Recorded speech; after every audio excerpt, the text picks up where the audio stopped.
Hello बच्चों, मैं Gopal sir आप सभी का एक बार फिर से स्वागत है मेरे YouTube channel Gopal sir classes में। आज हम देखने वाले हैं क्लास 11 फिजिक्स। क्लास 11 फिजिक्स में अभी हम देख रहे हैं बेटा विमी विश्लेषण के अनुप्रयोग। मैंने आपको पिछले क्लासेस में बताया था कि कैसे हम भौतिक राशियों की विमाएं ज्ञात करते हैं, फिर हमने बताया था उसका विमी सूत्र निकालना, और लास्ट जो हमारी क्लास थी वहां हमने आपको सिखाया बेटा कि कैसे हम भौतिक राशियों की शुद्धता, जो भौतिक राशियां रहती है उनसे बनने वाले भौतिक समीकरणों की शुद्धता की क्या करते हैं, जांच करते हैं, to check the correctness of physical equations. ये हमने आपको बता दिया। आशा करता हूं आप सभी को बहुत अच्छे से समझ में आया होगा। ठीक है, जो भी क्वेरी होगी आप मुझसे कमेंट बॉक्स में कर सकते हैं, सर ये समझ में नहीं आया, ये पॉइंट्स छूट गया, जो भी चीजें होगी आप कमेंट बॉक्स में कमेंट कीजिएगा। आज हम वहीं से नेक्स्ट क्लास लेकर आए हैं। हम अगली क्लास देखने वाले हैं बेटा विमी विश्लेषण के अनुप्रयोग का जो दूसरा अनुप्रयोग है वो आज मैं आपको पढ़ाने वाला हूं, आपको सिखाने वाला हूं। ध्यानपूर्वक देखते जाएंगे, ध्यान से सुनते जाएंगे क्या क्या चीजें हम बता रहे हैं। ये विधि बहुत ही महत्वपूर्ण विधि होती है विमी विश्लेषण की। अगर देखा जाए तो सारी विधियां बहुत ही इंपॉर्टेंट हैं, सभी को आपको बहुत अच्छे से समझना है। ये सब आपके एग्जाम्स के लिए बहुत इंपॉर्टेंट होते हैं। ये सब बेसिक नॉलेजमेंट है जो आपको यूनिट्स के बारे में, डायमेंशंस के बारे में बताते हैं। ओके, तो चलिए आज की क्लास हम स्टार्ट करते हैं। आज की क्लास मैंने आपको बता दिया क्या देखने वाले हम, विमी विश्लेषण के अनुप्रयोग क्रमांक 2 ये हम देखने वाले हैं। पीछे जो थंबनेल लगा है वहां से भी आपको पता चल गया होगा कि विमी विश्लेषण के अनुप्रयोग का क्रमांक 2 क्लास 11 फिजिक्स आज हम देख रहे हैं। ठीक है, तो देखिए क्या होता है विमी विश्लेषण का अनुप्रयोग क्रमांक 2, विभिन्न भौतिक राशियों के मध्य संबंध स्थापित करना। जो अलग अलग प्रकार की फिजिकल क्वांटिटीज होती है उनके बीच में हमको रिलेशनशिप बताना है, उनके मध्य क्या संबंध होता है ये हमको बताना है। तो यहां लिखा है to derive relation among different physical quantity. ठीक है, विभिन्न प्रकार की जो भौतिक राशियां रहती है उनके मध्य जो संबंध होता है वो हमको बताना है। तो देखिए बेटा कैसे हम निकालेंगे, बहुत ही छोटी क्लास है, कुछ एग्जाम्पल्स बताऊंगा, तरीका बताऊंगा, क्लास फिनिश करेंगे। ठीक है, ध्यानपूर्वक सुनते रहिए और हमारे वीडियो के साथ आप आखिरी तक बने रहिए ताकि सारी चीजें आपको बहुत अच्छी से समझ में आ जाए। ठीक है, चलिए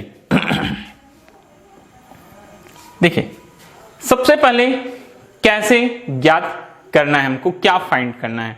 तो लिखता है यदि यह ज्ञात हो कि कोई भौतिक राशि अन्य किन किन भौतिक राशियों पर निर्भर करती है, कोई भी भौतिक राशि जो होती है वो और किन किन भौतिक राशियों पर क्या करती है, निर्भर करती है।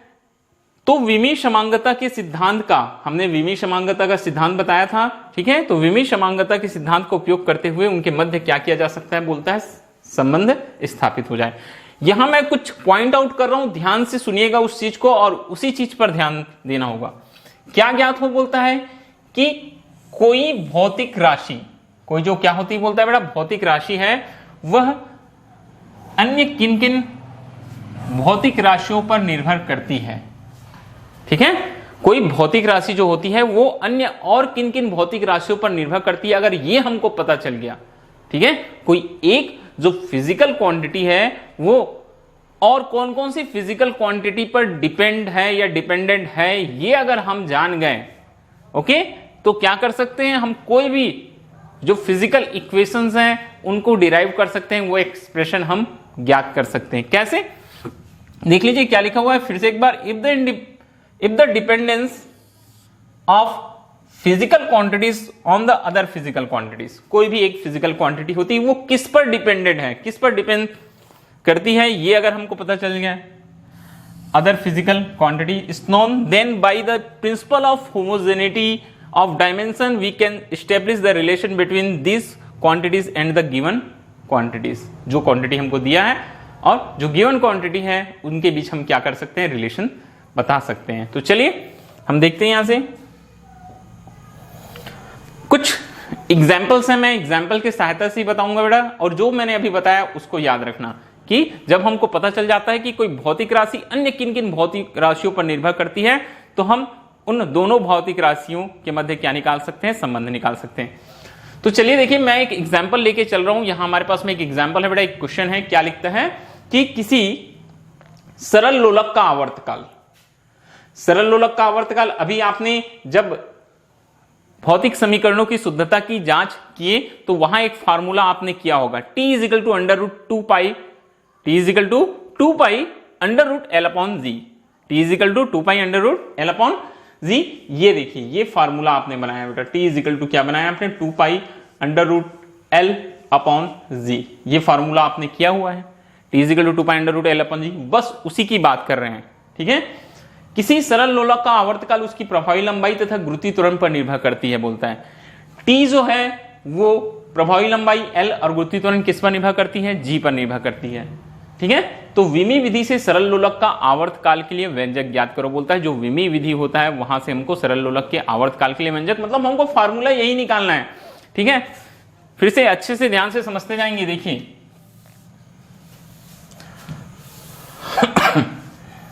देखो बेटा क्या बोलता, क्या हमको क्वेश्चन क्या बोल रहा है, किसी सरल लोलक का आवर्तकाल, किसी सरल लोलक का आवर्तकाल क्या होता है, सरल लोलक का आवर्तकाल कैपिटल टी, किस पर, उसकी प्रभावी लंबाई, प्रभावी लंबाई क्या लेते हैं बेटा हम, स्मॉल एल, तथा गुरुत्वीय त्वरण, गुरुत्वीय त्वरण क्या होता है, स्मॉल जी पर निर्भर करती है।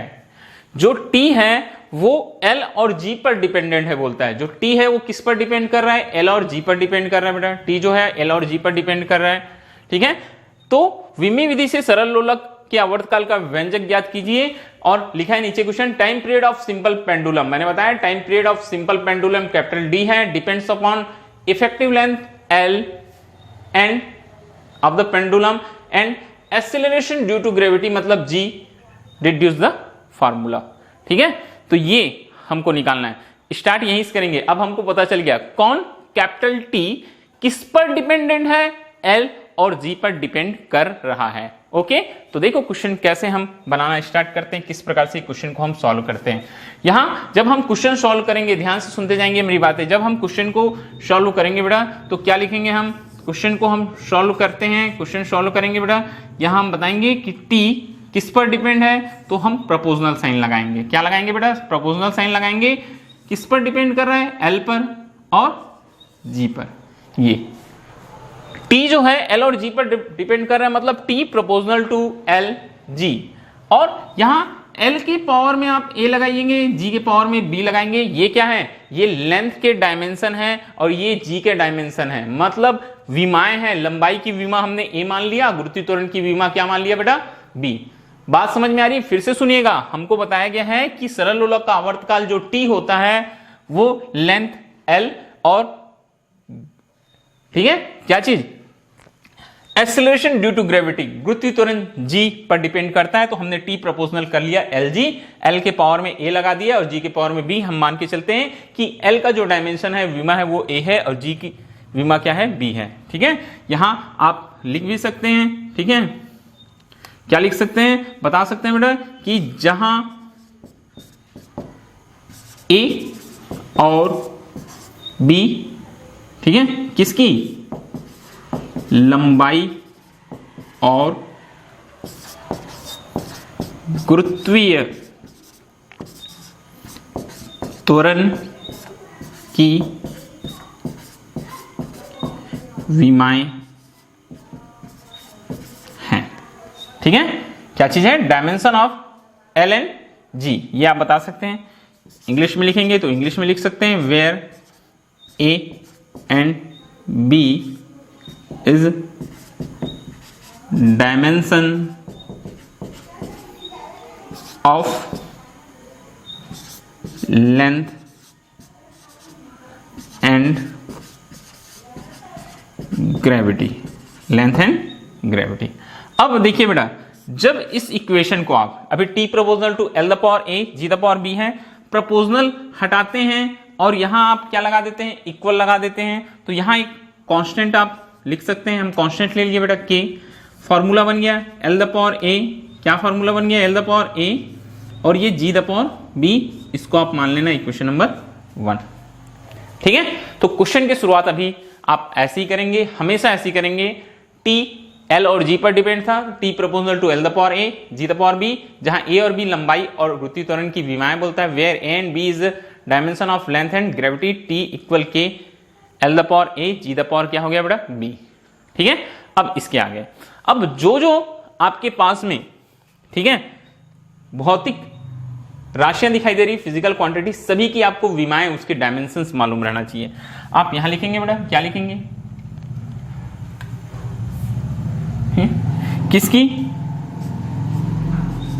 टी की विमा, टी की विमा, टी की विमा क्या हो जाएगा? कैपिटल टी हो जाएगा। डायमेंशन ऑफ टी क्या लिख सकते हैं आप? Dimension of T. फिर एल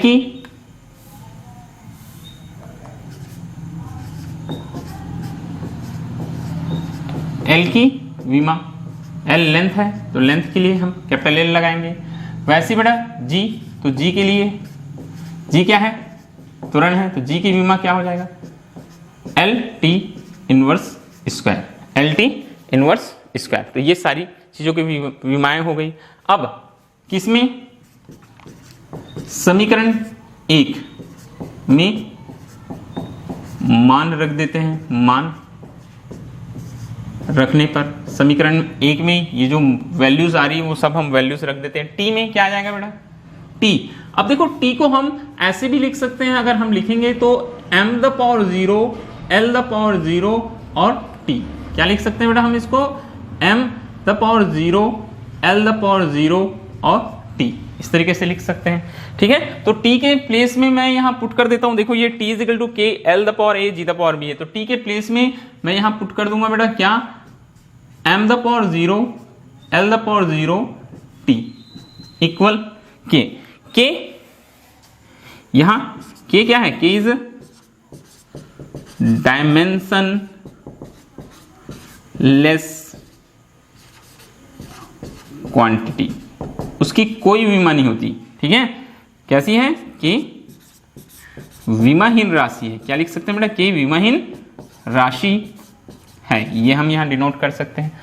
अब हमने फर्स्ट इक्वेशन में वैल्यू पुट कर दिया बेटा, m the power 0, l the power 0, t, तो क्या आ जाएगा हमारे पास में? देखिए वैल्यू पुट कर दिया हमने t का। अब k को तो कुछ नहीं करना, l के जगह में क्या आ जाएगा बेटा? कैपिटल L ही आएगा। ठीक है, तो l द पावर क्या हो जाएगा? a और g, L T inverse square whole the power कितना हो जाएगा बेटा? b।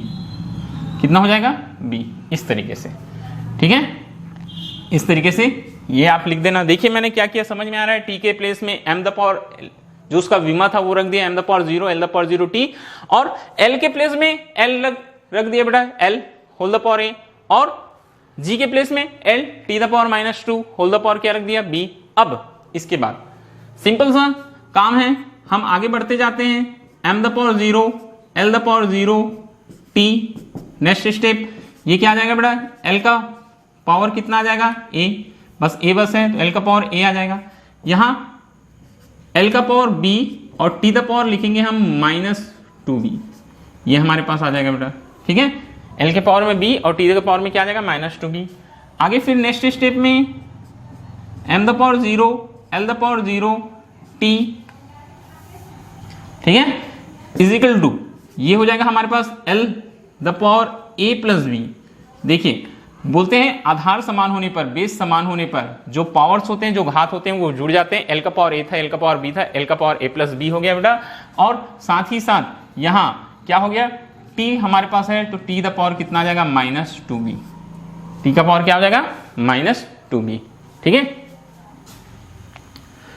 टू कंपेयर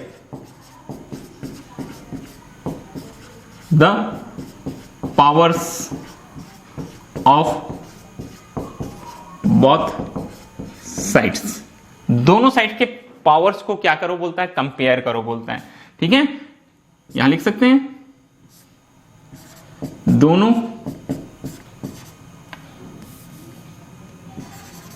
पक्षों में किसके बेटा? m, l व t के घातांकों की तुलना करने पर, एम एल और टी के घातांकों की क्या करने पर? तुलना करने पर। देखिए इधर m का पावर 0, इधर तो m है ही नहीं, तो m वाला केस यही खत्म कर देते हैं।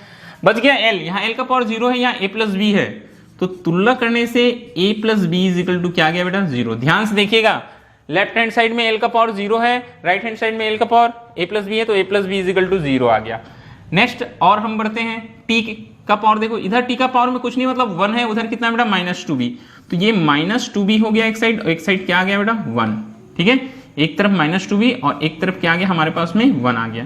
तो इक्वेशन, ये इक्वेशन बन रहा है इक्वेशन नंबर 2 और ये इक्वेशन बन रहा है बेटा इक्वेशन नंबर 3, दो इक्वेशन हमको मिल गए। यहां से हमको निकालना है ए और बी की वैल्यू, कैसे हम फाइंड करेंगे, देखिए कहां से, सबसे पहले समीकरण 3 से -2b इजिकल टू है बेटा 1, तो ये हो जाएगा b equal to -1/2, b equal to कितना हो गया -1/2, ठीक है। अब आ जाइए समीकरण 2 में, समीकरण 2 में किसका मान, b का मान रखने पर, समीकरण 2 में अगर हम b का मान रख देते हैं बेटा तो क्या आ जाएगा, समीकरण 2 में b का मान रखने पर तो ये हो जाएगा बेटा a माइनस b के प्लेस में आ जाएगा -1/2, क्योंकि b की वैल्यू -1/2 आए हैं, इक्वल 0, और यहां हम a इजिकल टू रख सकते हैं 1/2। तो देखिए हमको दो वैल्यू मिला, एक a की वैल्यू मिल गया, एक b की वैल्यू मिल गया। अब हम a और b का मान कहां रख देंगे, समीकरण नंबर 1 में, ठीक है, यहां लिखेंगे बेटा a और b के मान कहां रखने पर, समीकरण 1 में रखने पर, ठीक है, ए और बी के मान कहां रख देते हैं बेटा, समीकरण नंबर 1 में। समीकरण number 1 T equal K, L का पावर क्या है, ए है, तो ए के प्लेस में क्या आ जाएगा बेटा 1/2, और बी का पावर क्या है -1/2, तो -1/2 हो जाएगा। इसी को आप ऐसे भी लिख सकते हैं बेटा के एल अपॉन जी, एल का पावर 1/2 है, जी का पावर भी नीचे आकर क्या हो जाएगा +1/2 हो जाएगा। और अच्छे से लिखना है तो K L upon G whole the power कितना आ जाएगा बेटा 1/2, K L upon G whole the power कितना आ जाएगा बेटा 1/2 आ जाएगा। और इस तरीके से हम t इजिकल टू के 1/2 को लिखते हैं अंडर रूट, तो अंडर रूट लिख सकते हैं बेटा एल अपॉन जी, क्या लिख सकते हैं एल अपॉन जी। यहां बोलता है वेयर के इक्वल 2π, जो कांस्टेंट के रहता है उसकी वैल्यू कितनी होती है, बोलता है 2π होती है बेटा, के की वैल्यू कितनी होती है 2π होती है। तो देखिए इधर हम t इजिकल टू फाइनली लिख सकते हैं 2π under root L upon G, ये हमारे पास में आ जाता है बेटा फार्मूला। t इजिकल टू क्या लिख लेते हैं 2π under root L upon G, इस तरीके से हम अपना फार्मूला बना सकते हैं। ओके, बात समझ में आई। फिर से एक बार देखिएगा पूरा का पूरा प्रोसेस क्या किया हमने, सॉल्व किया बेटा क्वेश्चन। कहां से सॉल्व करते हैं कि t प्रोपोर्शनल होता है, t किस पर डिपेंड करता था, l और g पर, तो हमने t का power t proportional L G रखा, एल का पावर ए लिया, जी का पावर क्या लिया बेटा बी। अगर कोई तीसरी क्वांटिटी आती तो उसके पावर में हम सी ले सकते थे, 4 क्वांटिटी आती तो ए बी सी डी ले लेते, ठीक है। अगर 26 के 26 क्वांटिटी आ जाएगा तो हम पूरा का पूरा जो हमारा अंग्रेजी वर्णमाला है उसके अल्फाबेट्स लिख सकते हैं, सभी की अलग अलग विमाएं, ठीक है। जितनी विमाएं आएंगी उतना आप विमाएं लेते हुए चलेंगे, जितनी फिजिकल क्वांटिटीज आएगी। ओके, तो जहां ए और बी लंबाई और गति त्वरण की विमाएं हैं, where and B is dimension of length and gravity, तो हम कांस्टेंट लगा दिए K L the power A G the power B. K is a dimensionless quantity, K विमाहीन राशि है, उसका कोई काम नहीं है। सभी जितनी भी फिजिकल क्वांटिटीज है सबकी विमाएं निकालना, टी की विमा टी हो गया, एल की विमा एल हो गया, जी की विमा एल टी इनवर्स हो गया। समीकरण 1 में पुट कर देना बेटा, हमने टी था उसको m the power 0 L the power 0 T ले लिया, ये L the power A L T inverse B. Power से लगाए, ए है तो एल द पावर ए हो गया बेटा, बी है तो एल का power B, T the power -2b हो गया। ये जुड़ गया, L the power A L the power B क्या हो जाएगा L the power A plus B और टी द पावर -2b। अब ये सारे चीज सॉल्व करने के बाद दोनों जो पक्ष हैं दोनों साइड से हैं उनमें जो एम एल और टी के जो पावर्स हैं उसके घातांक है उसकी तुलना करना और लिख लेना। यहां देखिए एम तो मैटर ही नहीं करता है, क्यों, क्योंकि इधर एम नहीं है इधर भी एम नहीं है मान के, ठीक है। अब L the power 0 A plus B, a plus B is equal to 0, एक इक्वेशन मिल गया, इक्वेशन नंबर मैंने 2 ले लिया। फिर इधर -2b है t के पावर में, इधर 1 है, -2b इज इक्वल टू 1, हमको इक्वेशन नंबर क्या मिल गया बेटा 3rd मिल गया। कौन सा इक्वेशन मिल गया हमको, इक्वेशन नंबर 3rd मिल गया, ये हमने ले लिया। अब समीकरण 3 में बोलता है जो हमारा इक्वेशन नंबर 3rd है 2v इजिकल टू 1 था तो b इजिकल टू -1/2 हो गया। b का मान हमने समीकरण 2 में रख दिया तो a का मान हमको 1/2 मिल गया। a और b का मान आप वापस इक्वेशन नंबर 1 में रखेंगे तो l का पावर 1/2, g का पावर -1/2 हुआ। हमने इसको लिखा बेटा l upon g whole the power 1/2, ठीक है, क्योंकि माइनस है तो नीचे ले आए, ठीक है। ये सॉरी एक मिनट बेटा, ये थोड़ा सा ये प्रिंटिंग मिस्टेक हो गया है भाई। ये क्या आया रहता बेटा, ये g का पावर, किसका पावर आया रहता, ये g का पावर कितना आया रहता, -1/2, ठीक है। तो g -1/2 तो नीचे जाकर क्या हो जाता, +1/2 हो जाता। ये k l अपॉन जी 1/2, हमने अंडर रूट l अपॉन जी लिख दिया। k का मान लास्ट में आप चाहे तो पुट कर सकते हैं 2π, तो t इज 2π under root l upon G. इस तरीके से आपने एक फार्मूला निकाल लिया। किसके लिए फार्मूला निकाला बेटा आपने, किसी सरल लोलक के आवर्तकाल के लिए क्या निकाल लिया, व्यंजक निकाल लिया। ओके, अब चलिए एक आध क्वेश्चन और देखते हैं जो हमारे पास में है। किसी वृत्तीय कक्षा में परिक्रमण करने वाले कण पर लगने वाला बल F बोलता है। एक और हमारे पास में क्वेश्चन ले है ना, एक वृत्तीय कक्षा में परिक्रमण करने वाले कण पर लगने वाला जो बल है, कौन सा बल है बोलता है बेटा F। किसी वृत्तीय कक्षा में परिक्रमण करने वाले कण पर लगने वाला बल F, मैं मार्क करते जाता हूं, बल F। कण के द्रव्यमान m, वृत्त की त्रिज्या r, कण के वेग v पर निर्भर करता है। विमीय विश्लेषण से बल F के लिए व्यंजक सूत्र स्थापित कीजिए। मैंने पॉइंट आउट कर लिया जो जो चीजें इंपॉर्टेंट है इस क्वेश्चन में। कोई वृत्तीय कक्षा है बोलता है, किसी वृत्तीय कक्षा में परिक्रमण करने वाले कण पर लगने वाला बल F, जो बल F है बेटा, ठीक है। कण के द्रव्यमान m, कण है उसके द्रव्यमान m पर वृत्त की त्रिज्या r तथा कण के वेग v पर क्या करता है बोलता है, निर्भर करता है। विमीय विश्लेषण विधि से, जो विमीय विश्लेषण विधि होता है, से बल F के लिए व्यंजक हमको निकालना है। तो देखिए क्वेश्चन में आपको देखते ही समझ में आ जाएगा, ठीक है। इंग्लिश में भी लिखा हुआ मैंने, force F acting on a particle revolving in a circular orbit depends upon its mass. F जो फोर्स है, जो ऑर्बिटल, किसी ऑर्बिटल क्या बोलते हैं, orbital force F acting on A particle revolving in a circular orbit, circular जो path में क्या कर रहा है बेटा, मोशन कर रहा है, मूवमेंट कर रहा है, उसके किस पर डिपेंड करता है, मास m पर, radius r of the circle and velocity v पर डिपेंड करता है। कौन, force F of the particle using the method of dimension deduce an expression of F, ठीक है। तो क्वेश्चन आप लोगों को क्लियर हो गया होगा। देखिए एक बार फिर से, जब हम इसको सॉल्व करना स्टार्ट करते हैं, कहां से हम इस क्वेश्चन को सॉल्व करना स्टार्ट करेंगे। ओके, चलिए हम इस क्वेश्चन को सॉल्व करेंगे बेटा, कहां से करेंगे क्वेश्चन का सॉल्व। देखिए कैसे हम क्वेश्चन को क्या करते हैं, सॉल्यूशन करते हैं।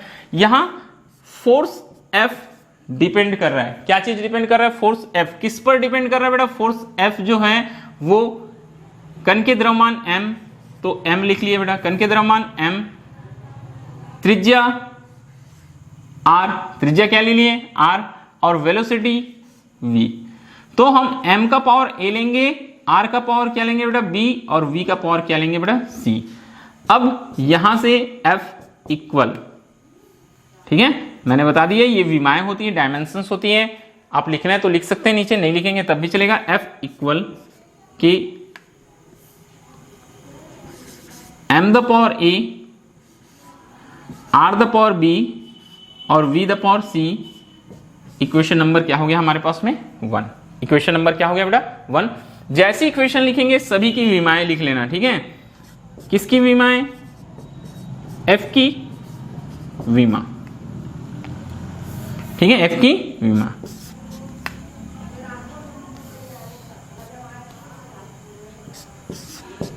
यहां आप लिखना बेटा डायमेंशन ऑफ F, क्या चीज है, फोर्स है, तो m l t inverse square.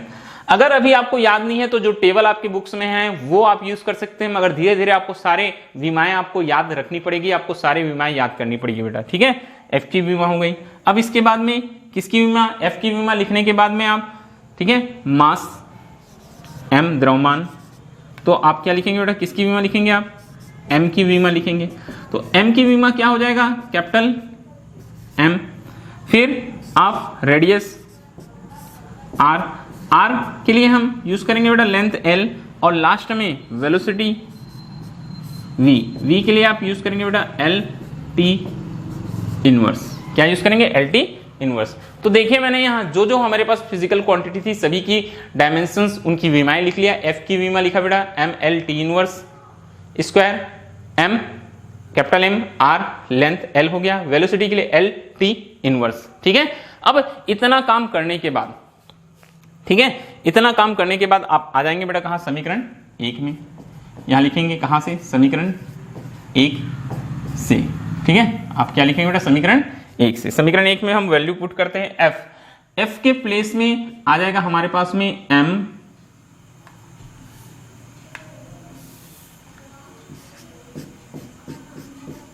L T inverse square.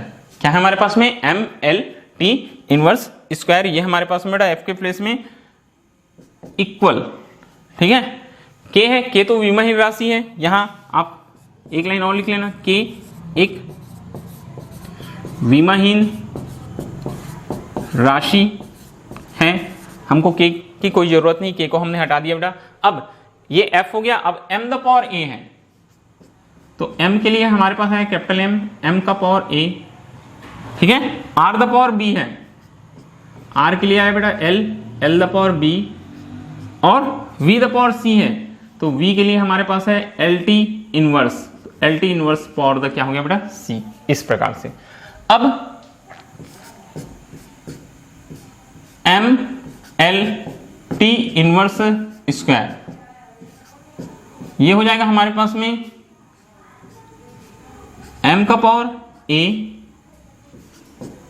L का पावर बी और एल का power C, T the power minus C. ठीक है, ये हमारे पास आ गया बेटा T the power minus C. इस तरीके से अब देखते जाएंगे जो जो पावर्स आपस में ऐड हो रहे होंगे, सब्सट्रैक्ट हो रहे होंगे, उसको हम पावर रूल से कर लेंगे बेटा। ये क्या हो जाएगा हमारे पास में? ये हो जाएगा बेटा हमारे पास में M L T inverse square. ठीक है, तो ये फार्मूला बनेगा बेटा एम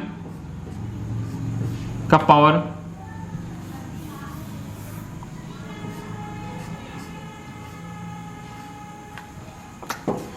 एक ही मिनट बेटा,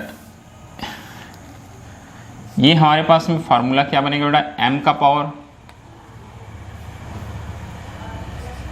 ए, एल का पावर बी प्लस क्या हो जाएगा बेटा? सी। एल का पावर बी प्लस क्या हो जाएगा? सी, और टी का पावर क्या है बेटा? माइनस सी। ये तीनों चीजें, ठीक है। बी और सी थे एल के पावर में, तो दोनों के दोनों ऐड हो गया बेटा, बी प्लस सी हो गया, टी द पावर सी। अब यहां करेंगे हम किसकी? एम एल व टी के किसकी? घातांकों की क्या करने पर बोलता है? तुलना करने पर। ठीक है, comparison between dimensions of M L, ठीक है, sorry comparing the powers of M L T on both sides. Okay, अब क्या हो जाएगा बेटा? देखो इधर m का पावर 1 है, उधर a है, तो यहां a is equal to 1। l का पावर देखो, l का पावर क्या है बेटा? b प्लस सी है, इधर कितना दिखाई दे रहा है? 1 है। ठीक है, कितना है इधर? 1 है। और c का पावर यहां माइनस, t का पावर माइनस सी है, और इधर कितना बेटा? -2। तो ये इक्वेशन नंबर 2, ठीक है, ये हमारे पास क्या बन रहा है बेटा? इक्वेशन नंबर 2, ये इक्वेशन नंबर 3, और ये इक्वेशन नंबर बन रहा है 4। तो देखो इक्वेशन नंबर 2 से a की वैल्यू मिल गई, और समीकरण जो 4 है हमारे पास, इक्वेशन नंबर 4 है, वहां से हमको c इक्वल टू 2 मिल गया बेटा। अब समीकरण नंबर 3 से एक वैल्यू और हमको मिल जाएगा। समीकरण 3 में किसका मान रखेंगे आप? b का, c का मान रख दीजिए। समीकरण 3 में किसका मान?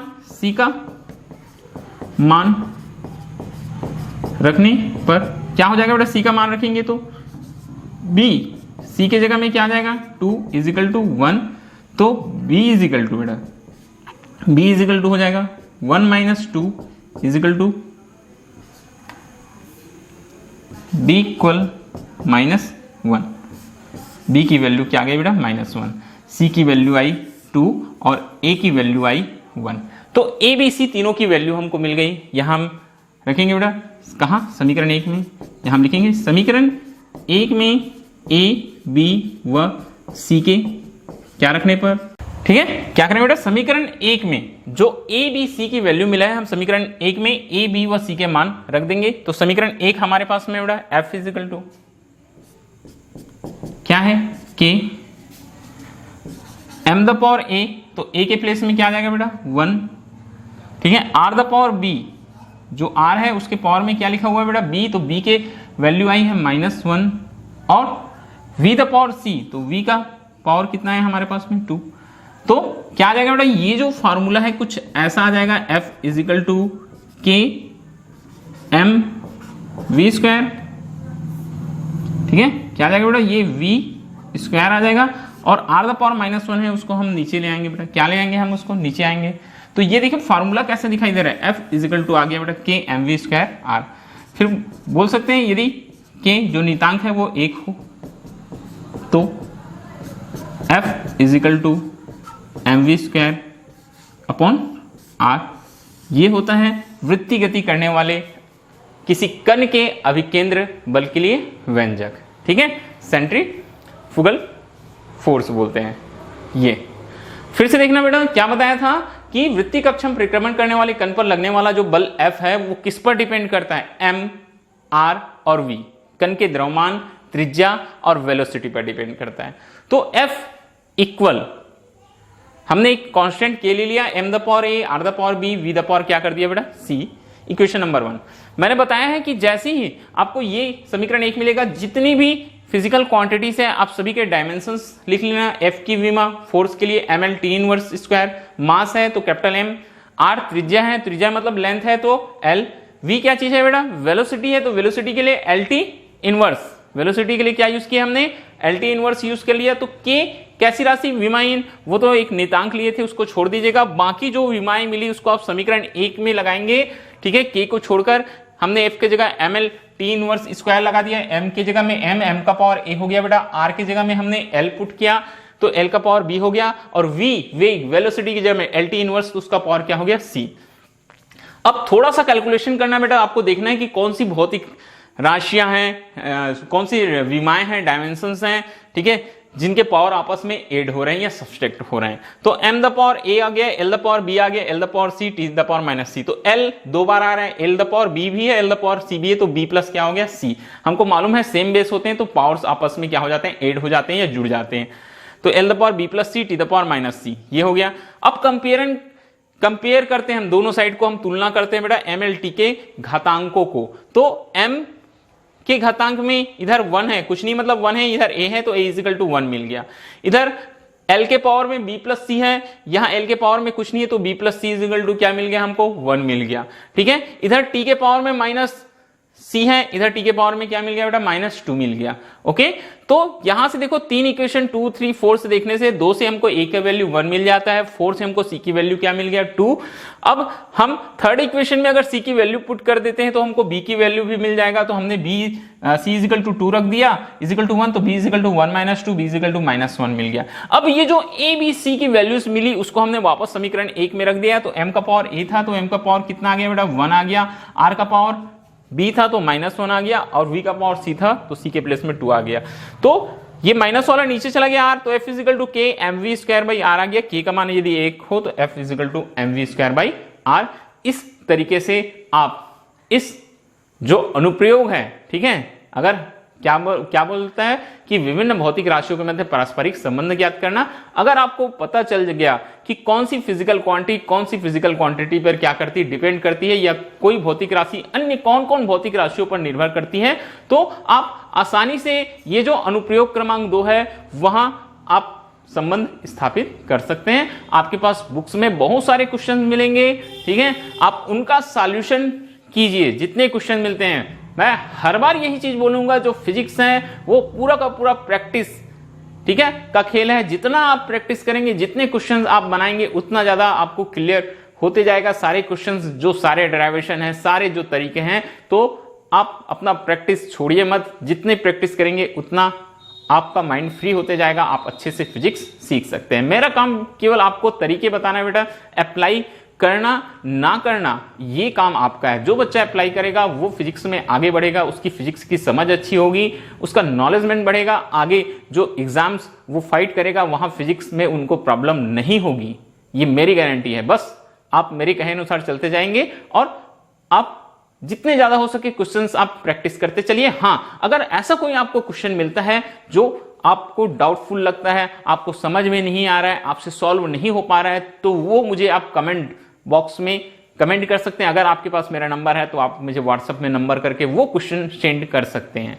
ठीक है, कोई भी बच्चा हो, ठीक है, बिल्कुल आपको घबराने की सोचने की जरूरत नहीं है। आप मुझे मैसेज कीजिएगा, अपना नाम लिखिएगा, सर ये क्वेश्चन हमसे नहीं बन रहा है, ये क्वेश्चन आप हमको सॉल्व करके बताइए। मुझको जैसे ही टाइम मिलेगा, मेरी नजर जैसे ही आपके मैसेज पर जाएगी, और प्लस मेरे पास उस समय होना चाहिए। अगर समय है तो मैं जरूर वो आपको एक दिन में हो सकता है, 1 घंटे में हो सकता है, 10 मिनट में हो सकता है, जैसे भी होगा मैं आपको रिप्लाई जरूर करूंगा। ये चीज आप याद रखिएगा, ठीक है। तो आप और क्वेश्चन को प्रैक्टिस करते चलिएगा, और ठीक है, ये विधि आप कंप्लीट करके रखिएगा बेटा सभी लोग। और एक बात, ठीक है, अगर आपको ये वीडियो अगर अच्छा लगता है, ठीक, और भी आप चाहते हैं कि ऐसी वीडियो मैं आपके लिए बनाते रहूं, तो प्लीज इस वीडियो को लाइक जरूर करना, ठीक है, शेयर करना अपने फ्रेंड्स के साथ में। और अगर आपने अभी तक सब्सक्राइब नहीं किया होगा तो आप ये चैनल सब्सक्राइब कीजिए, ठीक है, अपने दोस्तों से भी करवाइए। क्योंकि अगर मैं एक चीज बता रहा हूं आप सभी को, अगर ठीक है ये चैनल जो है वो ग्रो कर गया, इसके सब्सक्राइबर बढ़ गए, तो मैं क्लास 11 क्लास 12 की जो फिजिक्स के क्लासेस हैं वो डेली कम से कम 1 आवर की लाइव क्लासेस अरेंजमेंट करूंगा आप सभी के लिए फ्री ऑफ कॉस्ट। कितने आवर का? 1 आवर का। और लाइव क्लास का फायदा ये होगा बेटा, हम और आप आमने सामने होंगे। आप जो भी क्वेश्चन हमसे पूछना चाहते हैं वो क्वेश्चन आप आसानी से पूछ सकते हैं, हम तुरंत उनका सॉल्यूशन कर सकेंगे, ठीक है।